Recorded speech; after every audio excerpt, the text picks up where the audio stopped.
We are delighted and elated with the presence of Professor Faizan Mustafa, Vice Chancellor, Nalsar University of Law, Hyderabad, and Founder Vice Chancellor of National Law University, Orissa, is amongst us. A renowned scholar of constitutional law, prolific researcher with commendable achievements into his credentials, Professor Faizan has the rare distinction who has worked in various unexplored areas like HIV law, strict liability law, Article 356, freedom of information law. Throughout his entire journey from Aligarh Muslim University to Vice Chancellor Nalsar University of Law, Hyderabad is illustrious. During his tenure as Dean, Faculty of Law and Registrar, Aligarh Muslim University, you have proved to be a successful and keen academician and also an undaunted administrator. Your research is highly appreciable in the field of law, and also, I don't miss it anyway, that his work has also been quoted by the Supreme Court of India, like in Sabrimala case decision and the decision on right to die. As an academician, 8 books and 250 articles into his credit, he has listed in the major contributor to famous Encyclopedia of Legal History published by the Oxford University Press, United States of America. He is also the member of several governing councils, executive councils, and academic council of various universities. He is the nominee of Chief Justice of India to several councils and committees. आपने कई lecture series के माध्यम से कानून की पेचीदगी को बड़े ही सहज तरीके से प्रस्तुत किया है। आप अपनी इसी शैली के लिए विभिन्न समाचार चैनलों में लॉ एक्सपर्ट्स के रूप में भी आमंत्रित किए जाते हैं। We are happy to have you, sir. Kindly accept our kind regards. I now request you, sir, to share your views on quality of legal education.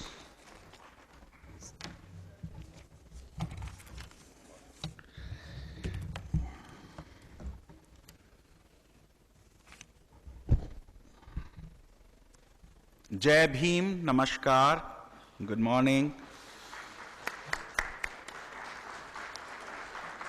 His Lordship, Honorable Justice B.R. Gavai, the Vice Chancellor, Shri Dev Sarup ji, Registrar Ayub Sahab, senior teachers, lawyers, and dear students, मुझको ये पढ़ के बड़ी खुशी हुई कि affiliated colleges में quality legal education की बात की जाए।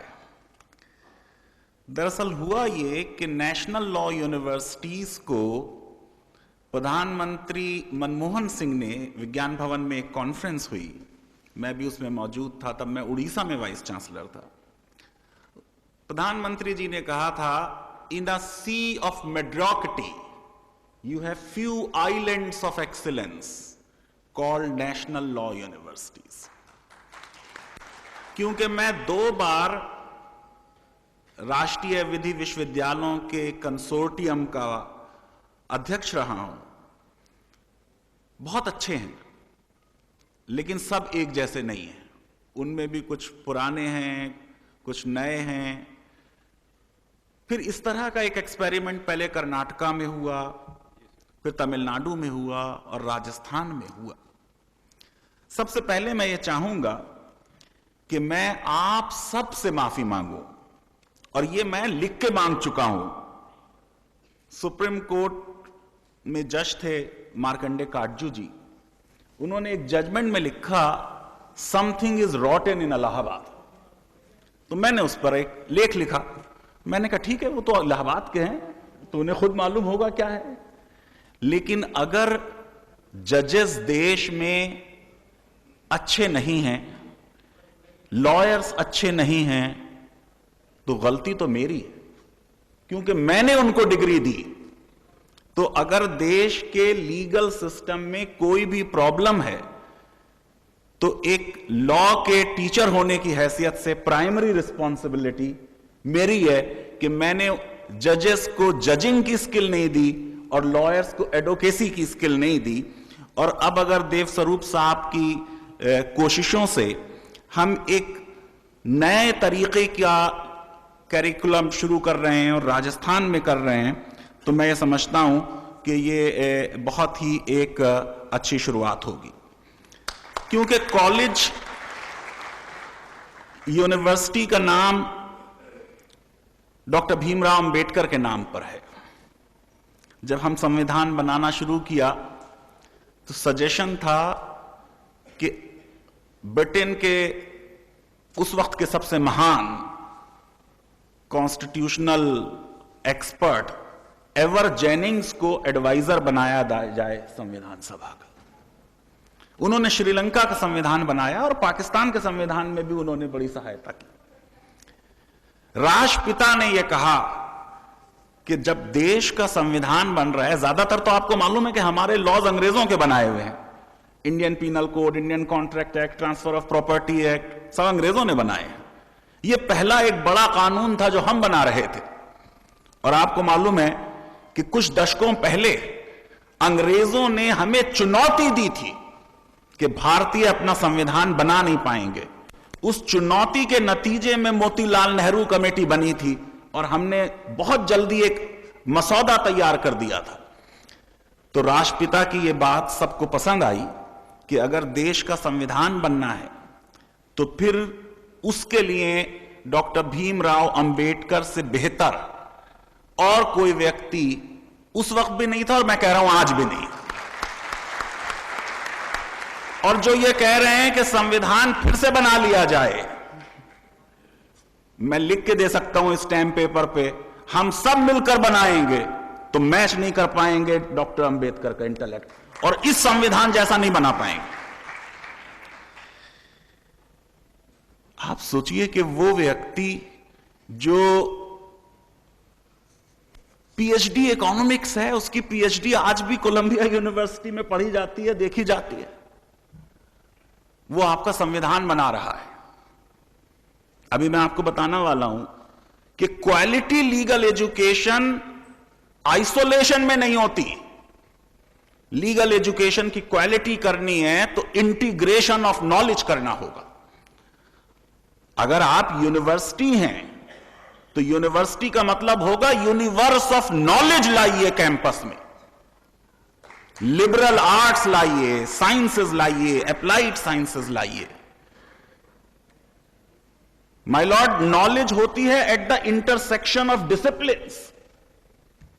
वो इंटरसेक्शंस कहां है? और नॉलेज होती है, क्षमा कीजिएगा, प्रश्न करने से। वो प्रश्न नहीं करते, वो नॉलेज नहीं क्रिएट करते, वो इमिटेट करते हैं। हमारी तो परंपरा कंठस्थ करने की थी, लेकिन फिर भी हमारे यहां प्रश्न करने की परंपरा रही, और इसलिए हम अपने नॉलेज रेवोल्यूशन में बहुत आगे चले गए। जब हमने इमिटेशन शुरू कर दिया, प्रश्न करना बंद कर दिया, तो फिर हम पश्चिम से बोरो करते हैं। मैं ये समझता हूं कि जो बात बाबा साहब ने कही 25 नवंबर 1949, अगले दिन देश के संविधान को एडॉप्ट किया जा रहा है। दो अलग अलग प्रश्न हैं। आईएएस के इंटरव्यू में, यूपीएससी में बैठते हैं, पूछते हैं, बच्चे अक्सर कंफ्यूज होते हैं, स्टूडेंट्स हैं, याद रखें। एक है कॉन्स्टिट्यूशन डे, जिसे पहले लॉ डे की तरह मनाते थे। प्रधानमंत्री जी ने कहा कि नहीं, यह संविधान दिवस होना चाहिए। मैं समझता हूं यह बिल्कुल सही और ऐतिहासिक फैसला था। 26 नवंबर 1949 को संविधान सभा ने संविधान को एडॉप्ट कर लिया, अप्रूव कर दिया। यह कॉन्स्टिट्यूशन डे। हमने उसको लागू नहीं किया, वेट किया 26 जनवरी का, क्योंकि 26 जनवरी 1930 को रावी नदी के तट पर हमने पूर्ण स्वराज रेजोल्यूशन कांग्रेस की तरफ से पास किया था। इसलिए वो संविधान दिवस है और ये रिपब्लिक डे है, गणतंत्र दिवस है। संविधान अगले दिन अप्रूव होने वाला है, और संविधान का निर्माता एक सेंटेंस बोल रहा है। एक तो आज सुबह एक बार फिर मुझे शर्म आई, अपने से कुछ घृणा हुई। जब पहली लाइन ये मैंने लिखी, आइडियली तो अगर बाबा साहब के मौके पर बोल रहा हूं तो बाबा साहब को फॉलो करता। बाबा साहब की हर स्पीच की ट्रांसक्रिप्ट अवेलेबल। कोई भी स्पीच वो ऐसे ओरल नहीं देते थे जैसे मैं दे रहा हूं, एक्सटेम्परी स्पीच नहीं देते थे, लिखते थे हर स्पीच। स्क्रिप्टेड होती थी, इतनी मेहनत करते थे, डॉक्यूमेंट होती थी। तो ये बाबा साहब ने कहा, मैं पढ़ रहा हूं, we must observe the caution which John Stuart Mill has given to all who are interested in the maintenance of democracy, namely, not to lay their liberties at the feet of even a great man, not to lay their liberties at the feet of even a great man, or trust him with powers which enable him to subvert their institutions. उस जमाने के great man तो महात्मा गांधी थे, जो आपके समाज का सबसे महान व्यक्ति हो, सबसे आदर्श व्यक्ति हो, उसको भी अपनी स्वतंत्रताएं मत दे दीजिए, उस पर भी इतना यकीन नहीं कीजिए कि ये जो करेंगे वो सही होगा, ये है तो मुमकिन है। ये अंबेडकर का विजन नहीं।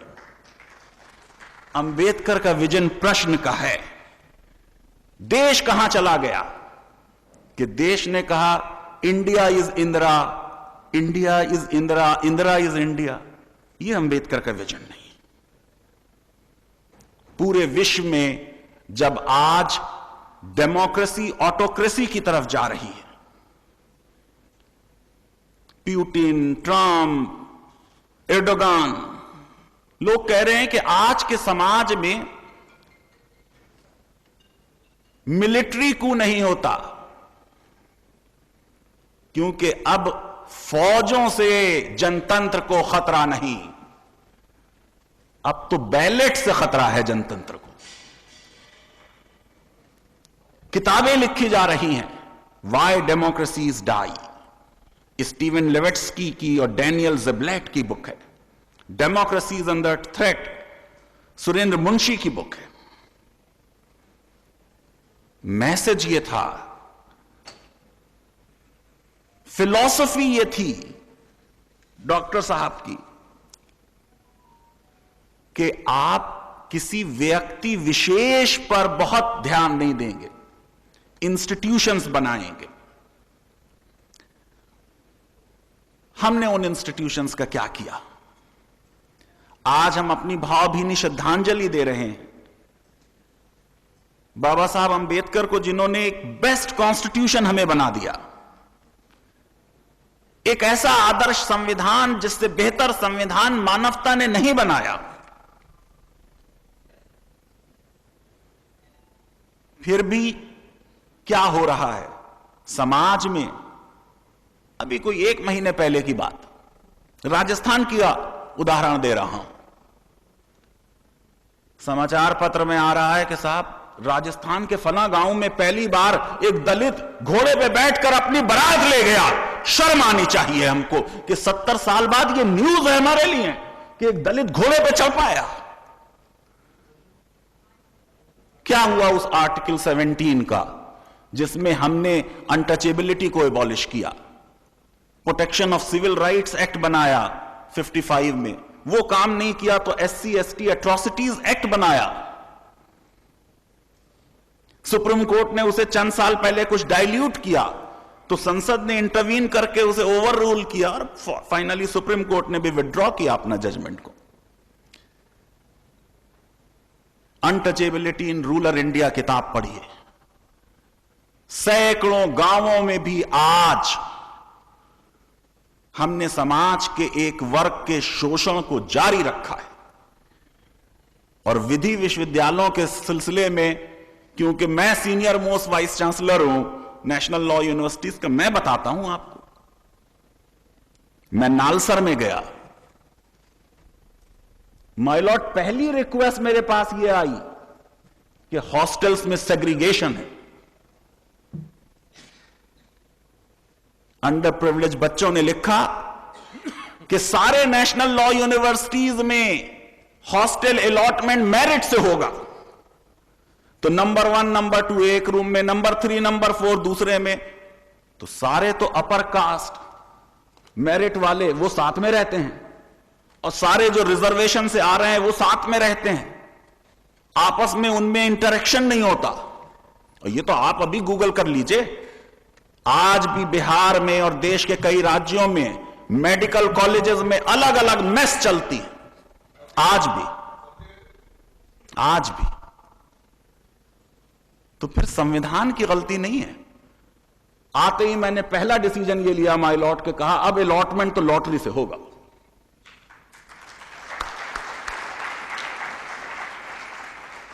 कुछ दिन मुझे हुए थे, एक्टिंग चीफ जस्टिस थे हिज लॉर्डशिप जस्टिस एडवी रमन्ना, बहुत कम दिन के लिए थे। पेपर में news I times of India में कि एक हफ्ते में आंध्र प्रदेश में हैदराबाद के आसपास के विश्वविद्यालयों में 7 दलित बच्चों ने विश्वविद्यालय के कैंपसेस में आत्महत्या की। जस्टिस रमन्ना ने एक कमेटी बनाई, मुझे उसका अध्यक्ष बनाया और कहा कि यह देखो कि क्यों विश्वविद्यालयों में आत्महत्याएं कर रहे हैं स्टूडेंट्स, और क्यों दलित स्टूडेंट्स की उसमें तादाद और संख्या इतनी अधिक है। मैंने एक रिपोर्ट दी जो बाद में हाईकोर्ट ने एक्सेप्ट की, लेकिन विश्वविद्यालयों ने इंप्लीमेंट नहीं किया। नालसर में हमने इंप्लीमेंट किया।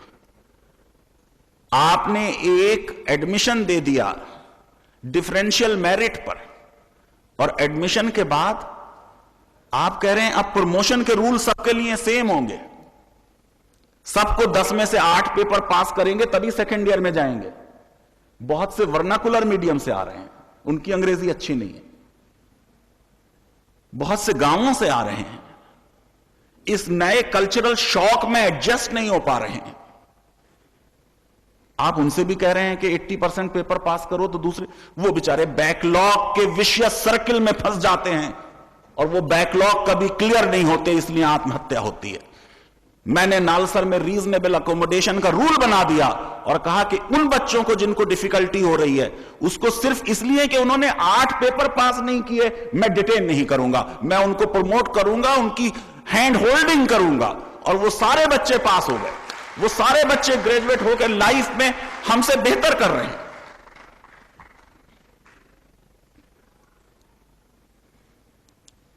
वो संविधान जो भीमराव अंबेडकर ने दिया, उस संविधान को हम पढ़ाते हैं।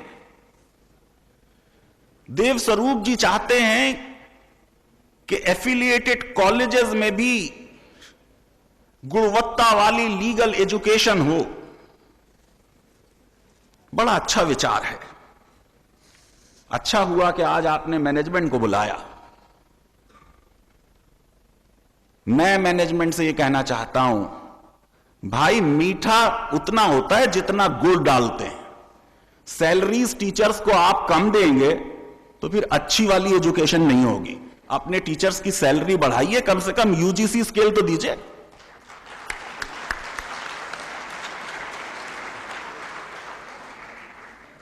अपने प्राइवेट कॉलेजेस में गधे की तरह टीचर से काम लीजिए, 4-4, 5-5 सब्जेक्ट उसके ऊपर थोप दीजिए, तो फिर अच्छी एजुकेशन नहीं होगी। कई बार मैं कह चुका हूं, कई जर्नलिस्ट ये लिखते रहे हैं, बोलते हैं अरे साहब वो सुप्रीम कोर्ट में छुट्टियां बहुत होती हैं। मैं उसके फेवर में लिखता रहा हूं कि वो छुट्टियां होनी चाहिए, इसलिए क्योंकि जजिंग का काम कोई ऑफिस का काम नहीं है। 7 बजे से 5 बजे तक कर दिया, 8 बजे से 5 बजे तक कर दिया। रिफ्लेक्शन चाहिए, न्याय करना आसान काम नहीं है। वैसे ही हमारे यहां जज पॉपुलेशन रेशियो इतना बुरा है कि जितना बर्डन है जजेस के ऊपर, ये एक्सपेक्ट करना कि वो अच्छे जजमेंट लिखें, ये ह्यूमनली इम्पॉसिबल। अपने टीचर्स को एडहॉक मत रखिए, परमानेंट कीजिए उन्हें। दुनिया के बेस्ट लॉ स्कूल्स प्राइवेट हैं, हार्वर्ड प्राइवेट है, येल प्राइवेट है। पहले ही दिन से वहां से पैसे कमाने की कोशिश मत कीजिए। पैसे जरूर मिलेंगे, आपका प्रॉफिट होगा, कुछ दिन इंतजार कर लीजिए, 2-3-4 साल में सब ब्रेक इवन हो जाएगा और आपको प्रॉफिट होगा। संविधान पढ़ाना चाहते हैं, लॉ पढ़ाना चाहते हैं, तो क्वालिटी लीगल एजुकेशन ये होगी कि क्या संविधान के आइडियल्स में हमारा विश्वास है, जो टीचर पढ़ा रहा है क्या उसने अपनी लाइफ में जो वो पढ़ा रहा है उसको इनकलकेट किया है।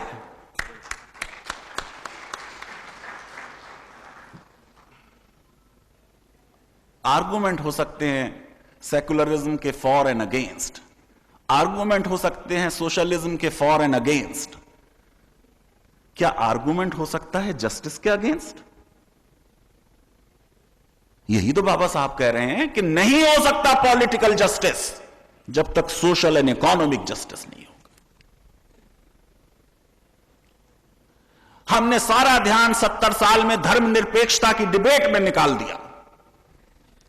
मेरी पोजीशन तो आप जानते हैं, मैं तो इंडियन एक्सप्रेस में लिख के सारे लिबरल्स की आलोचना का शिकार हो चुका हूं कि अगर देश में शांति हिंदू राष्ट्र बनने से होती है तो बनाइए, करिए डिबेट कि किस तरह का राष्ट्र बनाना चाहते हैं, पाकिस्तान और सऊदी अरब टाइप का, या ग्रीस और इंग्लैंड के टाइप का, या श्रीलंका के टाइप का, भूटान के टाइप का। डिबेट कीजिए, एक कंसेंसस बनाइए।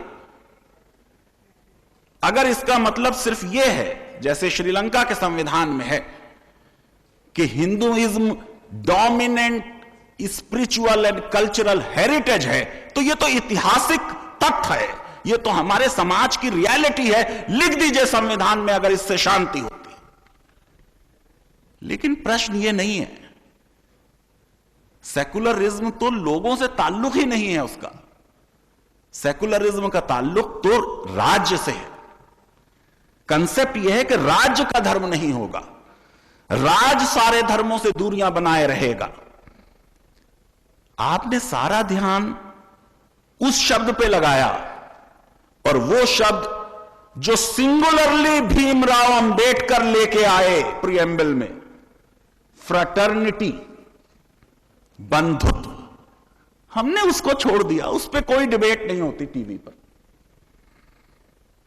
समाज में शांति कैसे हो, आप मेरे दुख को कैसे समझें, मैं आपके दर्द को कैसे समझूं, प्यार कैसे बढ़े, बंधुत्व कैसे कायम हो। अगर आप यकीन करते हैं नफरत में, तो प्रीएम्बल नहीं पढ़ा सकते। अच्छा टीचर होने के लिए पैशनेट होना पड़ता है। वो पैशन कहां है? वो पैशन नहीं।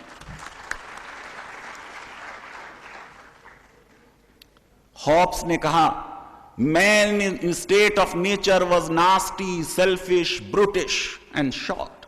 लेविएथन, उस मैन को कंट्रोल करने के लिए स्टेट और लॉ की जरूरत हुई। That's how state came into being.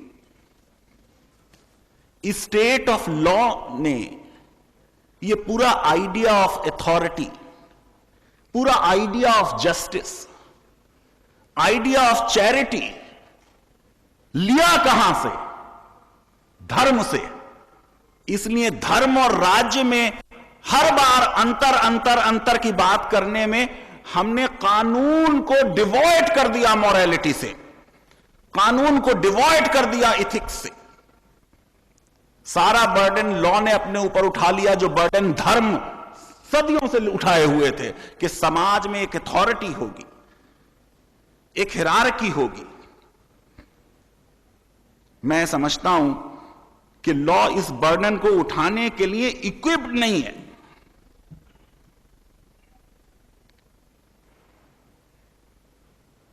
हम पूरे वेस्टर्न कल्चर और वेस्टर्न सिस्टम को इस तरह पढ़ते हैं कि उसमें हमने अपनी जो सांस्कृतिक विरासत है उससे एग्जाम्पल बंद कर दिए।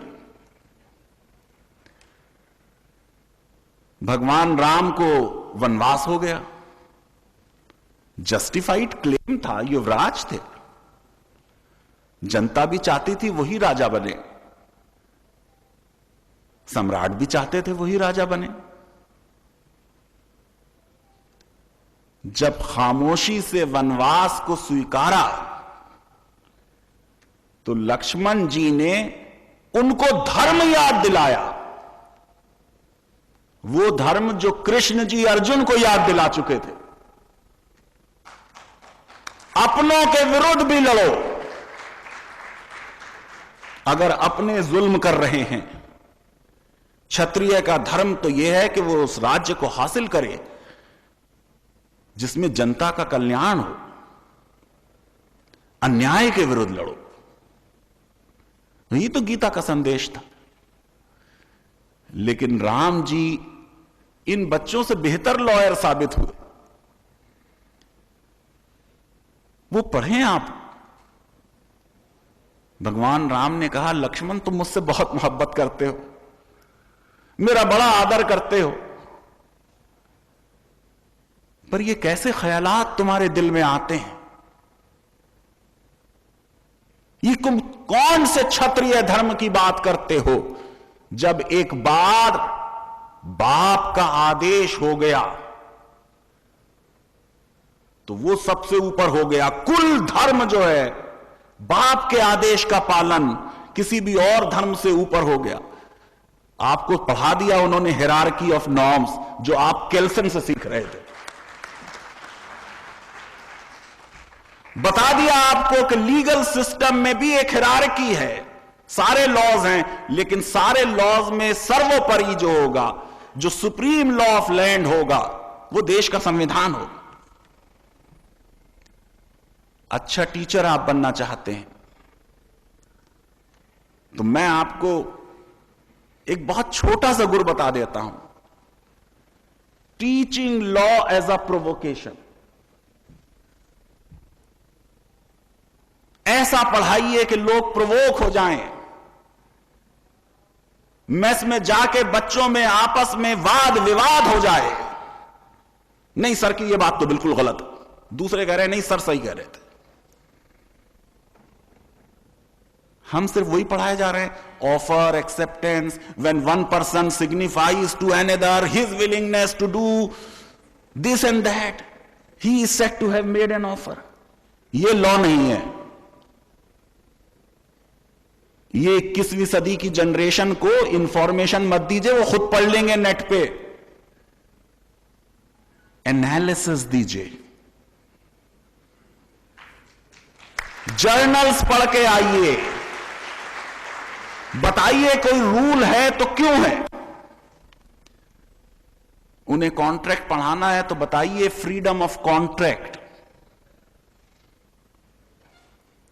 उन्हें कॉन्ट्रैक्ट पढ़ाना है तो बताइए कि Indian contract act is not the complete code of law of contract in India, क्योंकि उसकी प्रीएम्बल में ही लिखा है कि it deals only with certain aspects relating to law of contract. Partnership अलग है, सेल ऑफ गुड्स अलग है, कंपनी लॉ अलग है, वो सब भी कॉन्ट्रैक्ट है। हेनरी मेन को पढ़ाइए कि societies move from status to contract. Primitive societies status based होती हैं, प्रोग्रेसिव सोसाइटीज कॉन्ट्रैक्ट बेस्ड होती। हम क्योंकि एग्रीकल्चरल सोसाइटी थे, स्टेटस बेस्ड सोसाइटी थे, इसलिए हमारा लीगल इंस्टीट्यूशन में मैरिज सैक्रामेंट है। अरब क्योंकि ट्रेडर थे, ट्रेड एक कॉन्ट्रैक्ट है, इसलिए मुस्लिम लॉ में मैरिज एक कॉन्ट्रैक्ट बन गई। और कॉन्ट्रैक्ट है तो ब्रीच ऑफ कॉन्ट्रैक्ट भी होगी, ब्रीच ऑफ कॉन्ट्रैक्ट होगी तो डिवोर्स हो गई।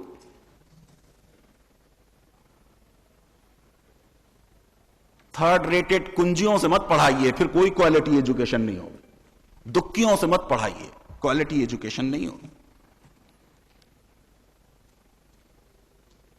Why a particular rule? What led to its adoption? What are its effects? Whether it is suited to the present conditions? How it can be improved? whether it needs to be replaced entirely by a new rule. क्या इन प्रश्नों का हम उत्तर देते हैं, या हम सिर्फ एक बेयर एक्सेस सेक्शन पढ़ाते हैं और उसके नीचे बता देते हैं इस पे लीडिंग केस केशवानंद भारती है, इस पर लीडिंग केस वीरेंद्र कुमार घोष है, और वो माइनर्स कॉन्ट्रैक्ट वाला कौन सा केस है भाई, नाम बताओ? Mohori Bibee versus Dharmodas Ghose. Stig Jorgensen said, the legal ideas are structurally connected with the existing social system. The legal rules of which it is attempted to explain and synthesize in a set of legal ideas and a legal method which is necessarily bound up with the entire word picture of the time concerned. The science of comparative law seems to confirm the general experience that societies at the same economic and social stage are confronted with same legal problems which are solved in almost the same way, although differences of legal tradition, formulation of concept, and systematics might seem to be in favor of the opposite. Students को प्रश्न पूछने दें. एक example मैं आपको अभी दे देता हूं. 18th सेंचुरी में स्ट्रिक्ट लायबिलिटी आई इंग्लैंड में. जो इंग्लैंड में हो रहा है वही अमेरिका में भी हो रहा है. आप सोचिए, प्रिंस का केस है. प्रिंस को किसी से प्यार हो गया, यंग एज में हो जाता है. मोहब्बत पे कंट्रोल नहीं लगाना चाहिए, कोई लॉ इसमें सक्सेसफुल नहीं हो सकता. लॉ से मोहब्बतें नहीं रुकती हैं. फिल्म देख लें आप, मोहब्बतें, अमिताभ बच्चन और शाहरुख खान.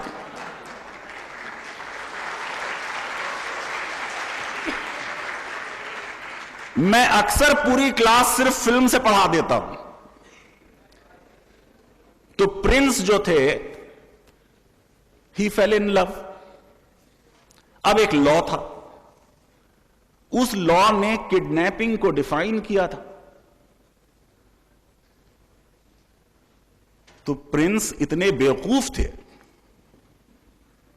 आपको मालूम है, अभी यंग बच्चे हैं आप में बहुत से. अच्छा टीचर जो है वो लाइफ की स्किल्स भी सिखाता है, सिर्फ लॉ नहीं पढ़ाता. आप बताइए, जो आपकी फ्रेंड होगी उससे आपको एज पूछना डिसेंट है, इनडिसेंट है? Very indecent, because girls are either young or very young or very very young.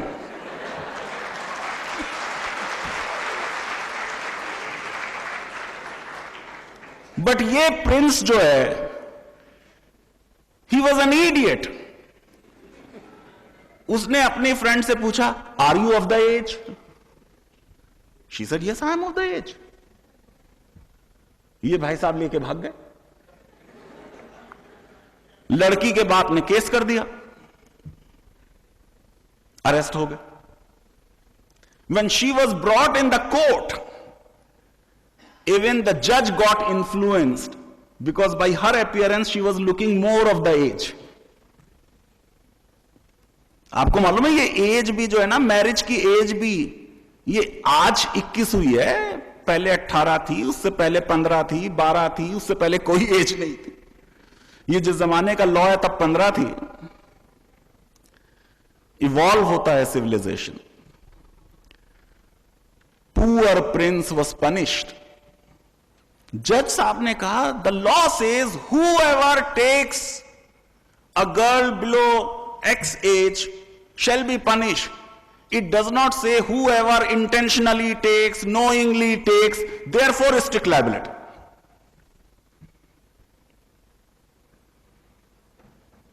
Around same time, if you look at the American case law, वहां भी ऐसे ही एक लॉ पास हुआ. whoever found in a drunken state on a public street shall be punished with XYZ punishment. This was the provision. एक साहब अपने घर में ड्रिंक कर रहे थे, शाम का समय था, थक के आए थे। एक पुलिस वाले ने दरवाजा खटखटाया, भाई साहब ने दरवाजा खोल दिया, उनका प्लीज कम इन, अंदर आके बैठ गए, और आप कैसे हैं, ये वो बातचीत हुई। एक 10-15 मिनट बाद पुलिस वाला बाहर चला गया। ये साहब उसे सी ऑफ करने नीचे आ गए, उसने पकड़ लिया हाथ, found in a drunken state on a public street, this is a strict liability. So in both the countries around same time similar kinds of cases are given. Do we do this comparison in our law teaching, or we just teach R versus Prince, R versus Tolson, Lim Chin Ik, M.H. George versus a state of Maharashtra? बेचारा M.H. George India नहीं आ रहा था, वो जा रहा है Zurich से कहीं न्यूजीलैंड वगैरह, प्लेन में कुछ खराबी हो गई, बॉम्बे में प्लेन लैंड हो गया, सफाई के दौरान उसके पास से कुछ गोल्ड मिला, 2 दिन पहले गोल्ड कंट्रोल ऑर्डर में कोई अमेंडमेंट हुआ, whoever imports into India this quantity of gold shall be punish हो गया वो बेचारा। Is strict liability moral and ethical? ये क्वेश्चन पूछना है। नेशनल लॉ यूनिवर्सिटीज में रिसर्चेस नहीं हो रही। चीफ जस्टिस दीपक मिश्रा ने ऑन माय रिक्वेस्ट एक सेमिनार किया। मैंने तो उनसे कहा था कि मीटिंग करें वाइस चांसलर से, देखें कि why we are lagging behind in researches. कोई अच्छी टीचिंग बिना रिसर्च के नहीं होती, और कोई रिसर्च अच्छी टीचिंग के बिना नहीं होती। ये कहना कि हम कॉलेज हैं, हम रिसर्च नहीं करेंगे, ये बिल्कुल गलत बात है। यूनिवर्सिटी ऑफ लंदन के, यूनिवर्सिटी ऑफ ऑक्सफोर्ड के, यूनिवर्सिटी ऑफ कैम्ब्रिज के सारे कॉलेजेस हैं जहां रिसर्च होती। लेट माधव मेनन जी भी मौजूद थे। मैंने ऐसे ही पोडियम से उनकी प्रेजेंस में कहा, सर रिसर्च नहीं हो सकती, डिजाइन डिफेक्ट है national law university. If we are an undergraduate driven institution, हमारा सारा फोकस बीए एलएलबी पे है, एलएलएम पे नहीं है, पीएचडी पे नहीं है, तो रिसर्च कैसे होगी? दूसरे हमारे टीचर्स हिम्मत नहीं रखते आर्टिकल लिखने में, जजमेंट्स का क्रिटिक करने में। जजेस सारी बॉडीज पे डरते हैं बेचारे, हमें निकाल ना दिया जाए। लॉर्ड डेनिंग को देखिए क्या कहते हैं, ग्रेटेस्ट जज of the 20th century. There is a court superior to House of Lords. आपको मालूम है 2009 तक इंग्लैंड में हाउस ऑफ लॉर्ड्स ही उनकी हाईएस्ट कोर्ट थी। 2009 में सुप्रीम कोर्ट बनी है। ये हाउस ऑफ लॉर्ड्स के जज थे, लॉर्ड डेनिंग कह रहे हैं, there is a court superior to House of Lords called Law Quarterly Review. कौन सा जर्नल हम ऐसा निकालते हैं जिसको जजेस कहें कि ये हमसे ऊपर है, हम इसको पढ़ के देखेंगे कि हमारा जजमेंट सही था या नहीं था? अमेरिकन जजेस हार्वर्ड लॉ रिव्यू का वेट करते हैं, क्योंकि एक ऑब्जेक्टिव एनालिसिस जजमेंट की होती है। जजेस को मोटिव एट्रीब्यूट करना कंटेम्प्ट है, जजमेंट की एनालिसिस करना तो एकेडमिक काम है, आपको करना ही चाहिए। इससे लॉ इंप्रूव होता है। जैसे कोई जज डिसेंटिंग जजमेंट क्यों लिखता है? उसे मालूम है ये तो लॉ नहीं है, but it is an appeal to future. वो इतनी मेहनत करके लिख रहा है डिसेंटिंग जजमेंट। आप देखिए, मैंने अभी आपको एमएच जॉर्ज के केस का नाम बताया, जस्टिस सुब्बा राव ने लिखा डिसेंटिंग जजमेंट, चंद सालों बाद वही बन गया मेजॉरिटी जजमेंट। एके गोपालन में जस्टिस फजले अली ने लिखा डिसेंटिंग जजमेंट, मेनका गांधी में वही बन गया मेजॉरिटी जजमेंट। वो मेहनत रायगा नहीं जाती, वो मेहनत बेकार नहीं जाती। इसलिए अगर हमको लॉ पढ़ाना है तो कंपैरेटिव लॉ पढ़ा के क्लास को इंटरेस्टिंग बनाएं। ह्यूमैनिटीज और लिबरल आर्ट्स से लॉ की वेडिंग है। लॉ कोई आइसोलेशन में नहीं है, समाज में है। समाज में जो कुछ हो रहा है वो आपकी क्लास में डिस्कस हो। कॉन्स्टिट्यूशनल कल्चर लॉ कॉलेजेस में क्रिएट होने चाहिए। आपने तो इसमें स्वयं लिख दिया है ये बात, आपने तो ये बात इसमें लिख दी है कि इस सेमिनार का उद्देश्य ये है। क्यों होनी चाहिए constitutional culture? Because culture is creative source of claim making. Culture एक क्रिएटिव सोर्स है क्लेम मेकिंग का। A cultural study of law not only challenges traditional ideas of culture, but it also may help to advance a new conception of law, a conception that examines law as a world of images, the power of which is not located primarily in their representation of something exterior to the image, but is found in the image itself. By legal culture, we mean simply the ideas, attitudes, values, opinions, and expectations that people hold with regard to law and the legal system. The legal culture is the essential formative element in law. जाइए Jharkhand, पत्तलगड़ी movement क्या है? Tribals एक meeting करते हैं और पत्थर पर लिख देते हैं अनुच्छेद 19 ये है, 14 ये है, 15 ये है, 16 इंडोर्स कर दिया उन्होंने, संविधान को एडॉप्ट कर लिया। अब राज्य से और समाज से एक्सपेक्टेशन है कि इन आर्टिकल्स का और अनुच्छेदों का इंप्लीमेंटेशन होगा। Had our constitutional culture been influenced to a notable extent by constitutional traditions in Britain and USA? Parliamentary democracy England से अपनाई, फंडामेंटल राइट्स अमेरिका से अपनाए, बहुत प्रोविजंस आपने अपना लिए इधर से और उधर से। आपने कहा कि भारत का संविधान इज बैग ऑफ बोरोस। क्या कॉन्स्टिट्यूशनल कल्चर भी अपनाई? नहीं अपनाई।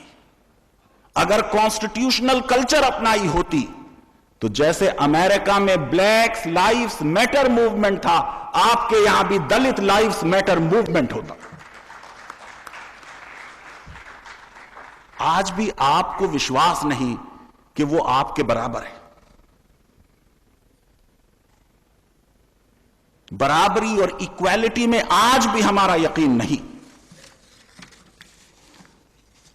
हम संविधान को अभी भी एक पावर गिविंग डॉक्यूमेंट समझते हैं। बाबा साहब ये नहीं समझ रहे थे। जो संविधान उन्होंने बनाया था वो तो पावर डिनाइंग डॉक्यूमेंट था। No one shall be deprived of his life or personal liberty. राज्य को अधिकार नहीं है कि जिसकी चाहे जान ले ले और जिसकी चाहे स्वतंत्रता ले ले। जितने मौलिक अधिकार हैं वो सब के सब राज्य की शक्तियों पर नकारात्मक अंकुश है। हर मौलिक अधिकार नकारात्मक अंकुश है। तभी तो राज्य की डेफिनेशन आई पार्ट 3 में। पहले मौलिक अधिकारों में राज्य को एड्रेस किया जा रहा है। अगर राज्य बहुत शक्तिशाली हो गया और आप उस शक्तिशाली बनाने का हिस्सा हैं तो फिर संविधानवाद में यकीन नहीं, क्योंकि संविधानवाद तो सीमित शक्तियों का कंसेप्ट है, लिमिटेड गवर्नेंस का, लिमिटेड गवर्नमेंट का कंसेप्ट है। प्रधानमंत्री जी ने तो 2014 में ही वादा किया था मैक्सिमम गवर्नेंस मिनिमम गवर्नमेंट। यही तो है संविधानवाद। हम उनको भी नहीं सुनते पूरी तरह।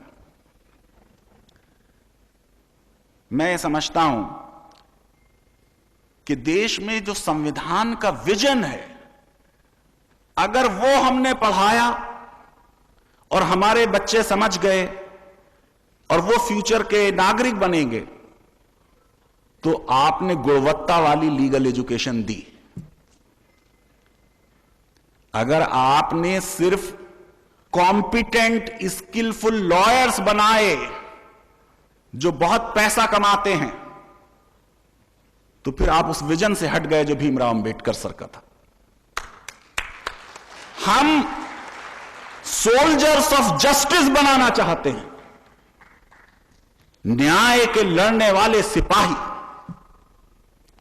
और जो न्याय के लिए लड़ते हैं वो स्विम करते हैं अप स्ट्रीम, जो बहाव के साथ जाते हैं वो न्याय के लिए नहीं लड़ते। आपको एग्जाम्पल देता हूं, सॉक्रेटिस, जहर का प्याला उसे दे दिया गया कानून के तहत। In obedience of law Socrates consume the bowl of poison. Centuries later our father of nation stood up. He did not follow, मैं खत्म कर रहा हूं, just 2 minute. He did not follow Socrates. Salt law बनाया अंग्रेजों ने, नमक का कानून। गांधी जी ने क्या किया? दांडी मार्च, उस कानून को तोड़ा।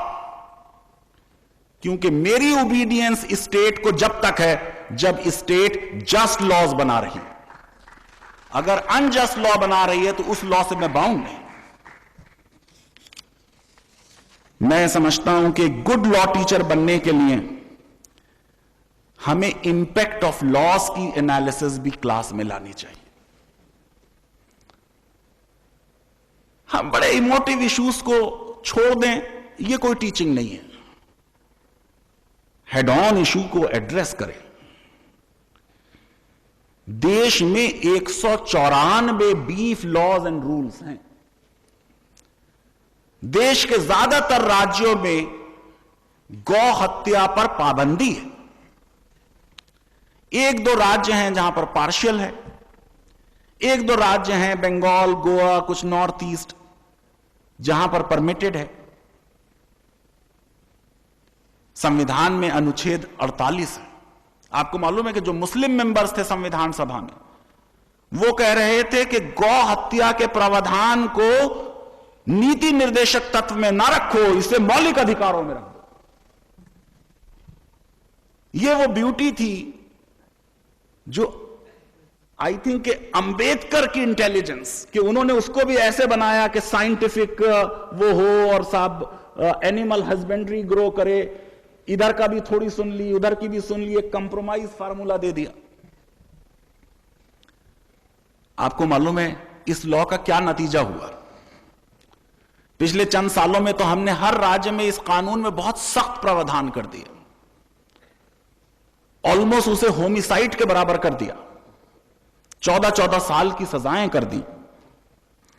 जैसे हमारी जनसंख्या की गणना होती है ऐसे ही गायों की होती है, भैंसों की भी होती है, सरकार कराती है। कभी आपने कैटल सेंसस को उठा के देखा कि ये जो हम कानून बना रहे हैं, इस कानून से क्या वाकई गायों का कोई वास्तव में कल्याण हो रहा है, संरक्षण हो रहा है, उनकी तादाद बढ़ रही है या नहीं बढ़ रही? 1951 की सेंसस आपको बताता हूं, 155 मिलियन गाय थी। 2019 में आकर 192 मिलियन हो गई केवल। यानी हर साल सिर्फ आधा मिलियन, यानी सिर्फ 5 लाख गायों की बढ़ोतरी हर साल हुई। भैंसों पर कोई पाबंदी नहीं। ये तो अंग्रेजी लफ्ज की प्रॉब्लम है कि उनके यहां काऊ और बफेलो दोनों के लिए एक ही शब्द है, बीफ। 1951 की सेंसस उठा के देखिए, 43 मिलियन भैंसें थी।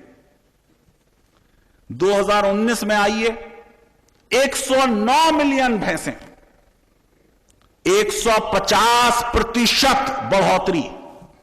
हर साल 10 लाख ज्यादा बढ़ जा रही हैं। और ये 10 लाख बढ़ रही हैं क्यों? जबकि 40 से 45% हर साल काटी जा रही हैं, तब भी बढ़ रही, क्योंकि वहां कोई पाबंदी नहीं है। एक भैंस को हार्ट रिप्लेसमेंट में 5 से 6 साल लगते हैं। उसके बावजूद भी जो अनप्रोटेक्टेड बफेलो है उसकी तादाद बढ़ रही है, और जो प्रोटेक्टेड काऊ है उसकी तादाद कम हो रही है। तो क्या लॉज एक्सटिंक्ट करा रहे हैं? यह प्रश्न हम क्या लॉ स्कूल में डिस्कस करेंगे? नहीं करेंगे। सिर्फ लॉ पढ़ाना हमारा काम नहीं है अच्छा टीचर होने का मतलब। अच्छा टीचर होने का मतलब यह कि उस लॉ का क्या इंपैक्ट हो। और आखिरी बात मैं आपको बता रहा हूं, Oliver Wendell Holmes, life of law has not been logic. Law सिर्फ लॉजिक नहीं है, इट हैज बीन एक्सपीरियंस। क्या वो एक्सपीरियंस जो है वो हमारे टीचर्स क्लास में लाते हैं या नहीं लाते? अगर हम वो एक्सपीरियंस नहीं ला रहे, अगर हम अपने समाज में एक लीगल कल्चर और एक कॉन्स्टिट्यूशनल कल्चर नहीं ला रहे, इसका मतलब मैं एक टीचर की हैसियत से बिल्कुल विफल हूं। बहुत बहुत धन्यवाद।